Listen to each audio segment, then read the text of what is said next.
All right. And so, you know, not holding this up much longer. Let's go. Let's go ahead and dive into this first shot. All right. Take a shot for R.B.G. Rest in peace, R.B.G. Lord. What you think, Bias? Where we headed now? Ooh, all right. I mean, this was a rough one. Yeah? This was a rough one. I mean, I had just said that I need everybody to be as safe as possible. You did. In the last episode, I feel like. In the last episode, I had said that, like, when Chadwick went, Yeah. I was just like, we just can't afford to lose another one. 100%. That one hurt a little too much. Yeah. And it just made me go, like, everybody need to stay inside. Like, we just need to ride out the rest of this year in safety. Yeah. Well, I mean, what are you gonna do, man? The funny thing about this one is that I'm more pissed than anything. Yeah.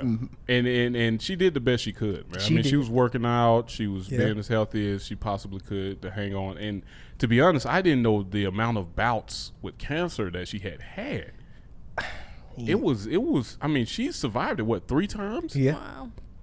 So come on. 3 times of serious cancers and I think other ailments as well. Mm-hmm. And she was hanging on for us. Right. Yes. And I mean, I would tell people, you know, I made, it's sad because I was like, look, we don't have much longer with her. Yeah. I mean, that's just the real of it. Yeah. That was the real of it. And before, you know, I didn't know she was dealing with cancer. I didn't know anything about it, but I mean, like her age in general, it's like, yo, you know, this is dangerous. And so we look at it, and I was worried about that now, just for her health, and then also the ramifications of her leaving. Mm-hmm. What would that mean? Right, and she, you know, she did so good for her country. And I just wish that, you know, we could have been in a place where she would been able to rest easy. I just felt like the country and the world is just in such chaos right now. Yeah. It really is. And you know, sometimes a loss hurts more when you know your enemies are celebrating it. Mm-hmm. Oh, yeah. Right. You know, when you know, like, you knew it's like, as soon as she passed it, and it's so sad because it's like when you are in a state of like battle, you know, we didn't even get to really mourn it as much as, you know, you Already saw it on the it. news. And I just remember my mom's reaction was like, no, like, because she knew what this meant. Yeah. You know, it was like, oh, I already know that, you know, there's another side high-fiving that this is counting on her to go. It was, know? Mm-hmm. And barely even, you know, they gave their respects in a way. They made, you know, Mitch McConnell and a few of them made their messages, but was it heartfelt? I don't think anybody believed that. No. You know, because immediately you're talking about voting to, you know. Immediately. And it's her work, man, during her time was pivotal in the progressive side of the nation moving forward, right? I mean, and so losing her on the bench is like, I mean, the if you look at the Supreme Court, it's like the conscious or like the weight of how the nation moves or decides things. Yeah, we're going counter to what the nation actually is, right? If we become more conservative, that's actually not the way the majority of Americans are moving, right? Yeah. So it's like it's like this misrepresentation, you know, just her history and just, you know, what she brought to the table. It was a lot. It was a lot. I mean, so we're she started her work so early, you know. I mean, when you start to count the things that she did, you know, before taking that seat, it's just like, I mean, you know, you can't. This is insurmountable amount of work that she's put into this country, and for her to even go out at this time, you know, you would have wanted her to go out during a time that was more hopeful, you know. So for her to be able to like look around and see these people, kind of taking power, I know that part of it sucked. But and you knew it was on her mind, right? So like her last wish or one of her dying wishes was that she wouldn't be replaced. Yes. Until the next president was picked. Of course, that will not be upheld at all. I mean, they're going to try their darndest. I mean, darn, it's they're already, you know, it's just, sobering, really, because of what we're looking at. Yeah. Because at the end of the day, when something like this happens, I mean, even who was the Chief Justice? I forgot his name. He's been the moderate. Yeah. He came in as a conservative, but he's been kind of like the balanced vote.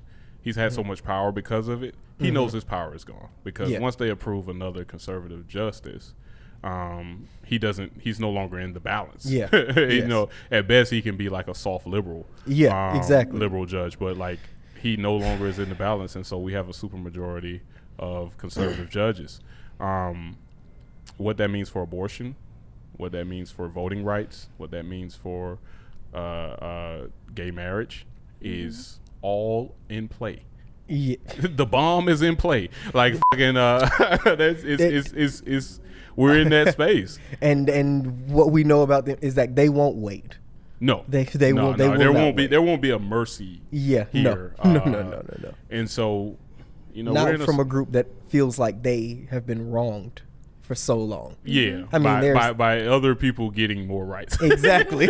Or equal rights, right? There's a bit of a righteous indignation that is going to come with some of their, like, they feel like they've lost too many battles at this point. Right. Yeah. And the ball has been slowly rolling back, but now we just feel it just slipping. Yeah. You know? And it's like how, and it's like it's a hill. Like, how do we get back up there? How do we reverse the damages that have been done? Yeah.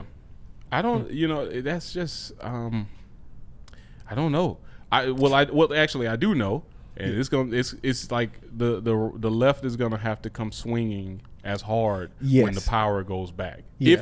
And so the dangerous part is like, can it? Like, so like if you have a side that's so against kind of fairness and not being hypocritical, can you even get to a point back to where the left has the power again?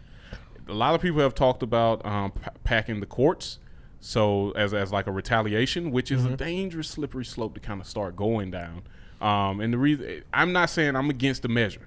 I'm actually kind of for the measure if the left wins the Senate and the presidency again. They'll have the ability to add the number of justices to the Supreme Court to counterbalance and rebalance it to the left. Now there's some things there I do want to say for our last. Okay. You know, that's just, all right. when it comes to making the country a better place. Yeah. That's Well, I'm gonna say, you know, I'm generally for that tactic. I do understand there will be negative ramifications behind that tactic. Because really what you'll get is probably a situation where every time the power swings completely to one side, people just pack the court. So you have like a 30-person Supreme Court where you know, you don't want that kind of shit, right? That's just started to dilute the situation, and the court becomes like ultra political. But I mean, it's the nuclear option, and I think that the left is going to have to take it, and we just got to go from there, and it just sucks. Just sucks. Yeah. Let's start talking about the people that are supporting the right and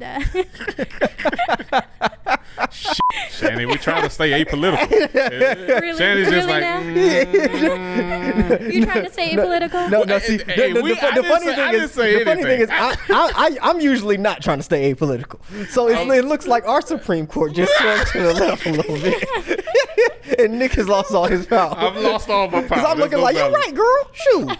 What about them? What about my righteous indignation? Right. What about the anti-intellectualism? Man.